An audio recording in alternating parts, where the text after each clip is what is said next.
السلام عليكم، ازيكم؟ عاملين ايه؟ يا رب دايما تكونوا بخير وبصحة وفي احسن حال.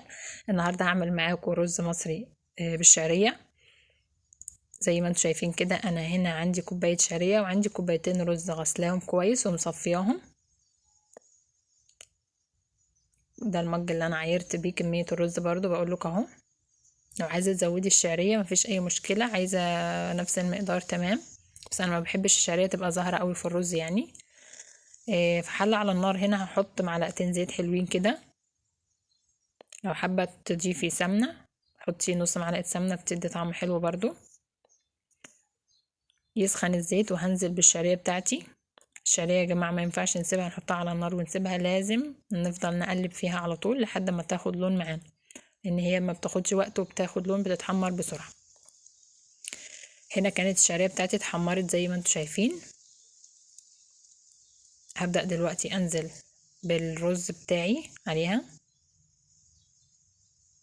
وهفضل اقلب فيه لحد اما يتشمع كويس وياخد من الزيت اللي احنا حاطينه المادة الدهنية، وتحسي كده الرزاية يعني نشفت، او يعني المية اللي انتي غسلتيه بيها مش موجودة فيها، علشان تشرب معاكي السوائل اللي انتي هتحطيها عليها وتطلع مفلفلة. لكن لو ضفتي السوائل مباشرة دلوقتي على طول هتطلع معاكي معجنة كأنك بتسلقي الرز. هنا كان الرز اتشمع معايا كويس، هنزل عليه بمعلقة ملح، هظبط الملح بتاعه، معلقة ملح صغيرة طبعا. وهنا عندي كوبايتين شوربة وعليهم كوباية وربع مية. كوباية وربع مية، كل كوباية رز بتاخد كوباية مية او شوربة. هتحبي تعمليه بالمية تمام، هتعمليه بشوربة ومية تمام.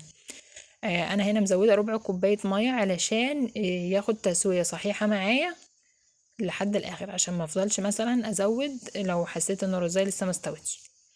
والشوربة بتاعتك لازم تكون سخنة، ما ينفعش تحطي ميه ساقعه او شوربه ساقعه، لازم تكون سخنه. هنا هيبدأ تغلي معايا الرز، هديله غلوة على نار عالية، وبعد كده هغطي وخليه يكمل تسوية على اهدى نار عندي. بدأت الحلة تغلي اهي، هغطي وهودي النار على الاخر ونشوفه بعد كده وصل للمرحلة التانية ازاي. بصوا هنا الرز اهو كان اتشرب المية كلها بتاعته او الشوربة. هبدأ اقلبه كويس تقليبه كده من فوق لتحت علشان كل الرز يختلط، لان الطبقة اللي من فوق دي ما بتبقاش يعني ايه واخدة تسوية زي اللي تحت. وهغطي برضو واسيبه يكمل تسوية. هنا بقى الرز بتاعي كان استوى خلاص، طالعة الحباية حباية، كل حباية لوحدها، ومفلفل.